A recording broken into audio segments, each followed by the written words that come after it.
اچھا، وقتاً فوقتاً آپ سند حدیث متن حدیث کے اعتبار سے کلام کرتے رہتے ہیں، وضاحت بھی کرتے ہیں، اور اچھا سمجھ میں بھی آتا ہے، اس کا فائدہ بھی بہت ہوا ہے، بالخصوص سوشل میڈیا کے ناظرین کے لیے بہت زیادہ فائدہ ہوا ہے، اس کے کامنٹس بھی بہت اچھے آتے ہیں۔ اب مسئلہ یہ کہ کئی دفعہ ایسی روایات آ جاتی ہیں جو ہمیں ایسا لگتا ہے بظاہر کہ وہ قرآن سے ٹکرا رہی ہے یا کسی دوسری حدیث سے ٹکرا رہی ہے، یعنی بظاہر بات سمجھ میں نہیں آتی ہے۔ یعنی اسلام کے کچھ اصول ایسے بھی ہیں نا جو عام مسلمان کو بھی پتہ ہے۔ جیسے ایک روایت ہے بخاری شریف کے اندر آئی ہے، ایک واقعہ ہوا تھا جس پر نبی کریم صلی اللہ علیہ وسلم نے یہ بات بیان فرمائی تھی کہ تھا تو وہ شیطان لیکن بات سچی کر کے گیا آیت الکرسی جو بھی پڑھے گا تو ساری رات شیطان سے محفوظ رہے گا۔ یہ روایت آپ کے ذہن میں ہوگی یقیناً، یہ روایت بیان کی جاتی ہے۔ اب اس کے مقابلے میں ہمارے سامنے قرآن کی ایک آیت آتی ہے، لا تتبعوا خطوات الشیطان، شیطان کے نقش قدم پر نہیں چلنا، شیطان کی پیروی نہیں کرنی ہے۔ اب اگر قرآن کو دیکھتے ہیں تو وہ کہتا ہے کہ شیطان کی پیروی نہیں کرنی، یہ مطلق ہے۔ روایت آ کر کہہ رہی ہے کہ تھا تو شیطان، تھا جھوٹا لیکن اس وقت بات سچی کر گیا۔ اب ان دونوں میں کیسے مطابقت پیدا کریں؟ کیا یہ روایت درست ہے یا نہیں؟ اور جو آپ کہتے ہیں سند کے اعتبار سے یا متن کے اعتبار سے، دونوں اعتبار سے اس روایت کو علماء نے کیسا قرار دیا ہے؟ دیکھیں، سب سے پہلے تو محققین علماء کے نزدیک یہ روایت ٹھیک ہے، سند میں بھی ہے اور متن میں بھی، دونوں اعتبار دونوں بالکل ٹھیک ہے۔ ابھی میں وہ سمجھا دیتا ہوں۔ دیکھیں، ایک چیز سب سے پہلے سمجھ لیجئے گا، فن حدیث جو ہے نا وہ بہت محنت اور صدیوں کی محنت پر مشتمل ایک فن ہے۔ اس کے اندر دو راہیں ہیں، قبول کرنے کی یا رد کرنے کی۔ نہ قبول کرنے میں جلدی کرنی چاہیے، نہ رد کرنے میں جلدی کرنی چاہیے۔ قبول کرنے میں اگر ہم نے زیادہ جلد بازی کی تو ممکن ہے ہم ایسی روایت کو قبول کر لیں جو قرآن کے خلاف جاری، آپ کے دین کے خلاف جاری، یا مسلمات جو ہیں ہماری ضروریات اس کے خلاف جاری۔ دوسری صورت ہے کہ اگر ہم رد کرنے میں جلدی کر دیں گے تو ممکن ہے وہ بات قرآن پاک کی مطابقت میں ہو، میں اصل میں روایت کو پھر رد نہیں کر رہا ہوں گا، میں اس مضمون قرآنی کو رد کر رہا ہوں۔ اس لیے میں اکثر یہ جملہ آپ مجھ سے بھی سنتے ہوں گے کہ روایت حدیث کے اندر ایکسپرٹس جو ہیں، جو سند کے اور متن کے ماہرین گزرے تھے، ان کو سب سے پہلے آپ کو اسٹڈی کرنا چاہیے۔ اس کی وجہ یہ ہے کہ میں اکیلا ذہن ہوں، صدیاں گزر گئی اس فن پہ، علماء نے محنت کی، آگے آنے والوں نے کی، تیسری صدی والوں نے کی، چوتھی، پانچویں، چھٹی، آج تک چلتا آ رہا ہے۔ تو کسی کی توجہ نہیں گئی، دوسرے کی گئی، تیسرے کی گئی، تو وہاں پر ہزاروں ذہن ہیں۔ تو ممکن ہے میرا ذہن وہاں نہ جا رہا ہو جہاں کسی کا پہلے چلا گیا ہو، ٹھیک ہے؟ تو نہ قبول کرنے میں جلدی ہونی چاہیے، نہ رد کرنے میں جلدی ہونی چاہیے، یہ تو چیز اپنے ذہن میں بٹھا لیں۔ اب کیا آپ نے سوال کیا کیا تھا، مجھے دوبارہ ریپیٹ کیجیے۔ جس طریقے سے وہ ایک روایت آیت الکرسی پڑھ لیں گے تو ساری رات شیطان سے محفوظ رہیں گے، اس روایت صحیح۔ ہاں، یہ بات چل رہی تھی کہ شیطان ہے جھوٹا لیکن یہ بات سچی کر گیا۔ یا اکثر اعتراض یہ ہوتا ہے کہ اللہ نے قرآن میں شیطان سے بچنے کی ہمیں حکم فرمایا، لا تتبعوا خطوات الشیطان یا انہ لکم عدو مبین، وہ تمہارا کھلا دشمن ہے۔ تو جو کھلا دشمن ہے وہ ہماری بہتری نہیں چاہ سکتا۔ جب وہ جھوٹا ہے تو ہم یہ کیسے حدیث کی بنیاد پر کہہ سکتے ہیں کہ اس نے سچ بولا؟ یہ ہے جو کھٹکتا ہے بعض لوگوں کو۔ اچھا، یہ اسی وقت کھٹکتا ہے کہ جس وقت ظاہر ہے ہم نے ایکسپرٹس کو نہیں پڑھا ہوتا۔ دیکھے گا کہ کیا بات قرآن پاک کے مطابق ہے یا کیا بات قرآن کے مخالف ہے، یہ اسی وقت فیصلہ کیا جا سکتا ہے اگر آپ کو قرآن پاک شروع سے لے کے آخر تک اس پر مہارت بھی ہے، آپ کے ذہن میں بھی ہے، مستحضر بھی ہے۔ قرآن پاک کا فقط ایک حصہ اگر آپ کے پاس ہے اور آپ دعویٰ کر دیں کہ یہ بات قرآن کے خلاف ہے تو کمزور ہو جاتی ہے نا۔ اس لیے یاد رکھیے گا، میں اکثر یہ کہتا ہوں، بہت سے محققین فرماتے تھے جتنی قرآن پہ آپ کو مہارت حاصل ہے اتنی آپ کو روایت حدیث پہ مہارت ہو جائے گی، درایت حدیث اتنا مضبوط ہوتا چلا جائے گا۔ اچھا، ایک چیز اور یہاں ذہن میں رکھ لیں کہ متن حدیث قرآن کے مطابق ہے، اس کا معنی کیا ہے؟ اس کا مطلب یہ ہوتا ہے کہ کسی حدیث سے کوئی ایک مفہوم جو سمجھ میں آ رہا ہے وہ مفہوم قرآن اس کی تائید کر رہا ہے یا تائید نہیں کر رہا۔ ایگزیکٹلی الفاظ قرآن میں تو ظاہر نہیں ہوں گے نا، حدیث میں تو کوئی واقعہ ذکر ہو رہا ہوگا، کوئی الگ بات ذکر ہو رہی ہوگی، لیکن اس کا جو مفہوم ہے قرآن اس مفہوم کی تائید کر رہا ہے یا تکذیب کر رہا ہے۔ اسے کہتے ہیں متن حدیث جو ہے، مضمون حدیث قرآن کے مضمون کے مطابق ہو جاتا ہے۔ اس روایت میں اصل میں مدعا کیا ہے؟ مدعا ہے کہ شیطان جھوٹا ہے لیکن یہاں سچ بول گیا۔ تو اس کا مفہوم یہ ہے کہ کیا شیطان سے سچ نکل سکتا ہے؟ یہ چیز ہے نا۔ اب ہم قرآن پاک کو شروع سے لے کے آخر تک دیکھیں گے کہ کیا اللہ نے قرآن میں ایسا ذکر کیا ہے کہ شیطان جھوٹا ہے، دشمن ہے، ہم نے اس کی پیروی نہیں کرنی ہے، لیکن وہ سچ بھی بول گیا؟ تو سر میں اس کی 3 مثالیں آپ کو دیتا ہوں۔ ایک مثال میں آپ کو دوں گا حشر کے دن کی، کہ وہاں پر بھی شیطان سچ بولے گا اور وہاں تو سبھی سچ بولیں گے۔ ایک مثال میں آپ کو قرآن پاک کی دوں گا کہ جس وقت شیطان کو لعنتی قرار دے دیا اللہ کی بارگاہ سے، اس نے سجدے سے انکار کیا تھا، تکبر کیا تھا، اس کے بعد اس نے سچ بولا۔ اور تیسرا رسول اللہ صلی اللہ علیہ وسلم کے زمانے مبارک میں اس کا ایک سچ جس کو قرآن پاک نے ذکر کیا۔ یہ 3 سچ میں آپ کو بھی بیان کرتا ہوں جس سے واضح ہم دلالت سمجھ جائیں گے۔ شیطان جھوٹا ہے لیکن جھوٹا ہونے کا یہ مطلب نہیں کہ اس کے منہ سے کبھی سچ ہی نہیں نکل سکتا۔ تو یہ تین مثالیں میں نے اس لیے دی ہیں. پہلی مثال دیکھیے گا، جب وہ لعنتی قرار دے دیا گیا اس کو، تو اللہ قرآن میں فرماتے ہیں، یہ سورہ نساء میں پڑھ لیجیے گا پورا، تو اللہ سے شیطان کہتا ہے لَأُضِلَّنَّهُمْ وَلَأُمَنِّيَنَّهُمْ وَلَآمُرَنَّهُمْ فَلَيُبَتِّكُنَّ آذَانَ الْأَنْعَامِ. اسی طرح دیگر جگہوں پہ ہے فَبِمَا أَغْوَيْتَنِي لَأَقْعُدَنَّ لَهُمْ صِرَاطَكَ الْمُسْتَقِيمِ. یہ واقعہ قرآن پاک میں 3-4 جگہوں پر ہے. جب شیطان نے تکبر کیا اور اس کو راندہ درگاہ کر دیا گیا، تو اس وقت شیطان نے بولا تھا کہ میری چالیں یہ ہوں گی گمراہ کرنے کے لیے، میں بیٹھوں گا ہر اس راہ پہ جو صراط مستقیم کی طرف جا رہا ہوگا، میں انہیں گمراہ کرنے کی کوشش کروں گا، ان کو مسلح کروانے کی کوشش کروں گا، یہ سب کام میں کروں گا. سوال یہ کہ یہ جو شیطان نے بات کی تھی، یہ سچ ہے یا جھوٹ؟ آپ مجھے بتائیے. بات تو سچ ہے، بات بالکل سچ ہے. اس نے جو دعویٰ کیا تھا میں یہ کروں گا، وہ کر رہا ہے. اس کی پلاننگ ہے، اسی پلاننگ کے ساتھ یہ چل رہا ہے. دوسری بات، جب حشر کا روز آئے گا تو اس کے بھی اللہ تعالیٰ نے ارشاد فرمایا، دیکھیں ان اللہ وعدکم وعد الحق. یہ شیطان کے الفاظ اللہ نے ذکر کیے سورہ ابراہیم میں.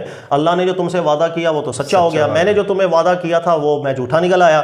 کہہ رہے ہیں وما کان لی علیکم من سلطان، میں نے کوئی تم پر قبضہ کر کے تو نہیں گناہ کروائے. الا ان دعوتکم فاستجبتم لی، میں نے تو بس تمہیں دعوت دی تھی، تم نے قبول کرنا شروع کر دی. فلا تلومونی، مجھے ملامت نہ کرو، اپنے آپ کو ملامت. یہ ہے حشر کے دن جو بات اس نے سچی کی. تیسری بات، اس دنیا کی بات، جب رسول اللہ صلی اللہ علیہ وسلم تشریف فرماتے اور معرکہ حق و باطل کا ہو رہا ہے، اس کا ایک نقشہ اللہ تعالیٰ نے کھینچا کہ اس وقت شیطان فلما تراءت الفئتان، جب حق اور باطل کا معرکہ ہونے لگ گیا اور اللہ کی نصرت آئی، غیبی مدد فرشتوں کے ذریعے آئی تھی، تو شیطان نکص علی عقبیہ، پیٹ پھیر کے بھاگنا لگا. وقال، پھر شیطان نعرے لگا رہا تھا، انی ارا ما لا ترون، میں وہ دیکھ رہا ہوں جو کوئی اور نہیں دیکھ رہا. انی اخاف اللہ، مجھے اللہ کا خوف آ. یعنی میں وہ دیکھ رہا ہوں جو کوئی اور نہیں دیکھ رہا، کہ اللہ کی غیبی مدد آ گئی ہے. سر اللہ کی غیبی مدد جو آ رہی تھی، جو جملہ شیطان نے نقل کی، یہ سچا تھا یا جھوٹا تھا؟ تو اللہ نے، میں نے یہ چند مثالیں اس لیے دی ہیں کہ شیطان جھوٹا ہے، ہم نے اس کی پیروی بالکل نہیں کرنی ہے، لیکن اس کا ہرگز یہ مطلب نہیں کہ شیطان کے منہ سے کبھی سچ نکل ہی نہیں سکتا. قرآن نے اس کی مثالیں بیان کی. اب جو مضمون حدیث ہے وہ دیکھیں کیا کہہ رہی ہے. اللہ کے نبی علیہ السلام سے ایک بات ذکر ہوتی ہے کہ شیطان بہت جھوٹا ہے، لیکن یہ بات سچی ہے، تصدیق اللہ کے نبی علیہ السلام فرما رہے ہیں. شیطان کچھ سچ باتیں بھی کر دیتا ہے، قرآن نے بھی اس کی تصدیق کر دی. تو مضمون حدیث کے شیطان کبھی سچ بھی اس کے منہ سے نکلتا ہے. یہ قرآن کے مطابق ہے یا مخالف ہے؟ آپ بتائیے. نہیں، صحیح ہے، بالکل ٹھیک ہے، مطابق ہو گئی ہے. تو اس مضمون حدیث کو میں کیسے کہہ سکتا ہوں کہ یہ متن حدیث قرآن کے بالکل خلاف ہے؟ آپ سمجھ میں آئی نا بات پوری.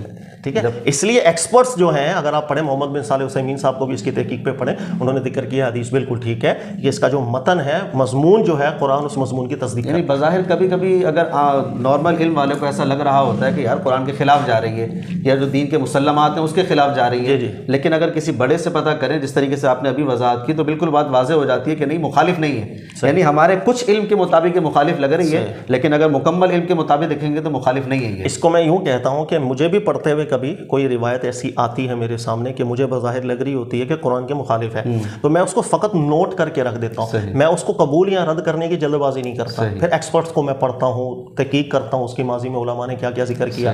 اگر اس کا جواب نکلا ہے، اللہ کا شکر ادا کرتا ہوں. نہیں نکلتا، پھر میں اپنے استاد صاحب کو جو ہے نا زحمت دیتا ہوں کہ حضرت تھوڑی ہیلپ کریں، یہ معاملہ حل نہیں ہو رہا. یعنی جلد بازی نہیں کرنی چاہیے، نہ رد کرنے میں نہ قبول کرنے میں. اچھا، یہ بات بہت اچھی لگی کہ سند کے اعتبار سے اور متن کے اعتبار سے، دونوں اعتبار سے کلیئر کروا کے پھر اس حدیث کو نسبت کی جاتی ہے نبی علیہ السلام کی طرف.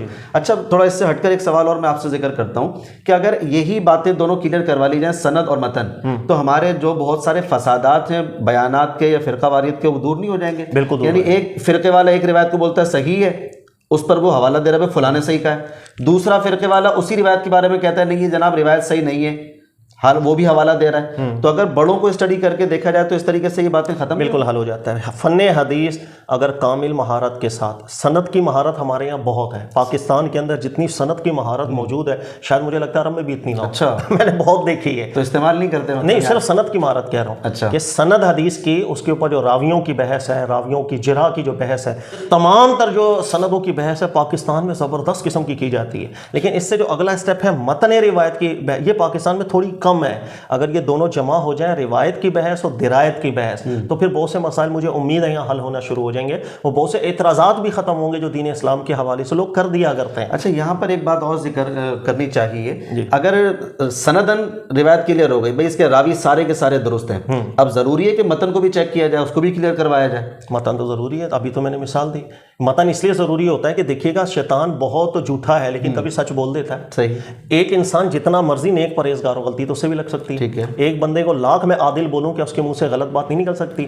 کیا الفاظ بدل نہیں سکتے؟ چلو اس سے نہ بدلے لیکن جس نے سنا ممکن ہے سننے میں فرق آ گیا, وہ آگے اس کو ادا کرنے کے اندر فرق ڈال گیا, مفہوم کو اپنے الفاظ میں تعبیر کر, کچھ بھی ہو سکتا ہے. اس لیے متن حدیث کو چیک کرنا یہ تو بہت ایک بنیادی چیز ہے, اس کے بغیر تو آپ آگے چل ہی نہیں سکتے. تو اگر سند کلیئر ہو گئی تو ضروری نہیں کہ متن بھی کلیئر ہو, جی جی, بلکہ متن کو الگ سے کلیئر کرنا پڑتا ہے. متن الگ سے کلیئر ہوتا ہے. تو یہ جو کئی لوگ زور لگاتے ہیں جناب روایت سندن صحیح ہے, اور کئی جگہ پر وہ ترمذی ابن ماجہ میں حوالہ بھی اس طریقے سے آتا ہے حدیثہ حسن حدیثہ صحیح. تو اگر یہ جو حوالہ آتا ہے اور وہ روایت کے اعتبار سے یعنی سند کے اعتبار سے اس کو صحیح قرار دے رہے ہیں, متن نہیں دیکھتے پھر وہ کئی لوگ, تو اس کے بارے میں متن دیکھنا چاہیے. اور کسی بھی محدث کا حدیث کو صحیح کہنا یہ اس کے اوپر کوئی مہر نہیں ہوتی کہ حدیث صحیح ہے. اچھا, کئی دفعہ ایسا ہوا امام بخاری حدیث کو صحیح کہہ کے جاتے ہیں, کئی علماء نے اعتراض کر دیا بھائی یہ صحیح ہمیں نہیں لگ رہی. امام مسلم انسان ہے نا, انسانی کاوش ہے, آپ ان کو نبی کی کاوش قرار نہیں دیں, اس لیے اختلافات کا دروازہ کھلتا رہتا ہے. امام دارقطنی نے جتنا امام بخاری پر نقد کیا کسی اور نے نہیں کیا, ان کی روایتوں پر ازروئے سند بھی بہت نقد کیا ہے. یہ دروازہ تحقیق کا ہمیشہ کھلا رہنا چاہیے, یہ بند نہیں ہوتا.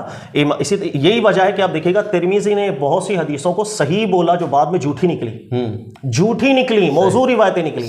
اسی طرح حاکم جو ہے محدث مستدرک حاکم والے, وہ کئی حدیثوں کو بخاری مسلم کی شرط پر بول کے گئے ہیں لیکن وہ جھوٹی حدیثیں نکلی ہیں بعد میں. علماء نے غور و فکر کیا, کہا یہ تو ان کو تو بہت شدید غلطی لگی ہے. جیسے ہمارے یہاں بڑی مشہور روایت ہے حضرت آدم علیہ السلام والی, جب انہوں نے توبہ کی تھی تو رسول اللہ صلی اللہ علیہ وسلم کا وسیلہ دیا, وہ انگوٹھے پہ وہ آتا ہے نا, انگوٹھے میں غالباً نام دکھائی دیا, مجھے اب صحیح ایگزیکٹ الفاظ ذہن میں نہیں ہے. اس کو بخاری مسلم کی شرط پر صحیح قرار دے کے گئے لیکن محققین نے جب تحقیق کی تو جھوٹی حدیث نکلی. تو کسی بھی محدث کا کہنا کہ حدیث صحیح, یہ ان کی تحقیق ہے, وہ مہر نہیں ہے کہ وہ ہمیشہ کے لیے صحیح ہو گئی ہے, وہ غلط نہیں ہو سکتی ہیں. بعد کے محققین اس کے اندر تحقیق کر کے اس نتائج کو بدل نہیں سکتے, ایسا نہیں ہوتا ہے. اب پر ایک اور سوال پیدا ہوا کہ اگر سند ایک اعتبار سے آپ یہ کہہ رہے ہیں کہ روایت درست ہونی چاہیے, جب آگے جا کے متن کو دیکھنا ہی ہے, اس کو بھی قرآن حدیث سے کلیئر کروانا ہے, تو پھر سند کو کیوں دیکھ رہے ہیں, ڈائریکٹ متن کو ہی دیکھ لیں. ہاں, یہ کئی لوگ سوال کرتے ہوئے مجھ سے بھی کہ بھائی پھر سند کی ابحاث علماء نے رکھی کیوں ہے, کہ اگر آپ نے فقط متن کو بعد میں دیکھنا ہی ہے تو سر اگر ہم سند کو چیک نہ کریں گے نا تو ہم قرآن کے خلاف ہو جائیں گے. میں اس لیے آپ کو کہتا ہوں کہ ہمیں جتنا مضبوط قرآن ہوگا ہماری فن حدیث بھی اتنی مضبوط ہوگی, ورنہ نہیں. اللہ نے قرآن میں ہمیں اصول دیا ہے, ان جاءکم فاسق بنبأ فتبینوا, تمہارے پاس جب کوئی فاسق آتا ہے تو اس کا فتبینوا, تبیین کرو اس کی اچھی طرح. فاسق صفت کے صیغے کے ساتھ اللہ نے ذکر کیا ہے. عربی جاننے والا جانتا ہے صفت کے وصف کے, صفت کا جو صیغہ ہوتا ہے اس سے حکم بیان کرنا اس کے وصف کی علت ہونے کا مشیر ہوتا ہے. یعنی اللہ ہمیں اس علت کو ذکر کر رہے ہیں کہ ایسے راویوں کی پہچان آپ نے کرنی ہے. اس سے فائدہ ہمیں ہی ہوگا کہ ایسے راوی کہاں کہاں آتے ہیں کہ جو گند پھیلا کے جاتے ہیں, تو ہمیں اس سے احتیاط کرنے کو مل جاتا ہے. یہی وجہ ہے کہ جب راویوں کو اسی قرآن کی آیت کے مطابقت کے اندر علماء نے چیک کیا, ایک بہت بڑا ٹولہ ہے جو ناسبی تھا یا رافضی تھا, ان کو راویوں کی فہرست کے اندر علماء نے ڈالا کہ بھائی ان کی شرارتیں, اس لیے آپ فن حدیث کے اندر دیکھیں گے تو 70% شرارتیں یا ناسبیوں کی نکلتی ہیں, رافضیوں کی. یہی وجہ ہے کہ متاخرین علماء کو آسانی ہو گئی کہ وہ جس بھی حدیث کی چین میں دیکھتے ہیں نا, یہ پیچھے سے آ رہی کہاں ہے, اصل کہاں سے آ رہی ہے, یا رافضیوں سے یا ناسبیوں سے, وہ اس حدیث کو وہیں پہ سٹاپ کر دیتے ہیں کہ ہمیں پتہ ہے انہوں نے بہت گند کیا ہوا ہے.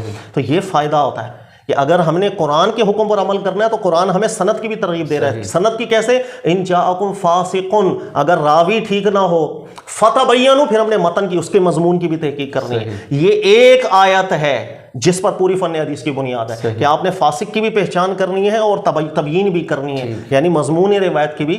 اگر آپ اس کی کر لیں اور اس کو چھوڑ دیں اس کو تو قرآن کی آیت پر عمل ہو نہیں سکتا ہے. سند کی بحث بھی ضروری ہے, متن کی بحث بھی ضروری, دونوں چیزیں نہایت اہم ہے فن حدیث کے اندر. ٹھیک ہے سر, بہت شکریہ. ایک بہت طویل عرصے سے اس روایت پر اشکال تھا, ذہن میں تھی یہ روایت کہ اس کو کلیئر کریں گے, آج آپ کے سامنے آیا تو ہم نے کہا اس کو کلیئر کروا لیں. بہت شکریہ. جی ناظرین, تو آپ نے اس روایت کے بارے میں سنا. روایت کو سند کے اعتبار سے اور متن کے اعتبار سے, دونوں کے اعتبار سے دیکھنا ضروری ہوتا ہے. اس کے بعد جا کر اس کو ہم نبی علیہ الصلوۃ والسلام کی طرف منسوب کرتے ہیں یا اس بات کو دین کا درجہ دے سکتے ہیں, اس کے علاوہ نہیں کر سکتے ہیں. یہی وجہ ہے کہ آج کل ہمارے یہاں جو فتنہ فساد ہو رہا ہے, مختلف اہل علم کی طرف سے ایسی روایتیں بیان کی جا رہی ہیں جن کا ثبوت نہیں ملتا, یا تو سندن نہیں ہے. اگر سند کلیئر ہوتی ہے تو متن ایسا ہوتا ہے کہ جس کے اندر قرآن و حدیث کی مخالفت ہو رہی ہوتی ہے. اس سے پھر اتفاق اتحاد کی فضا قائم نہیں ہوتی ہے. اللہ تعالی ہم سب کو سمجھنے کی توفیق عطا فرمائے.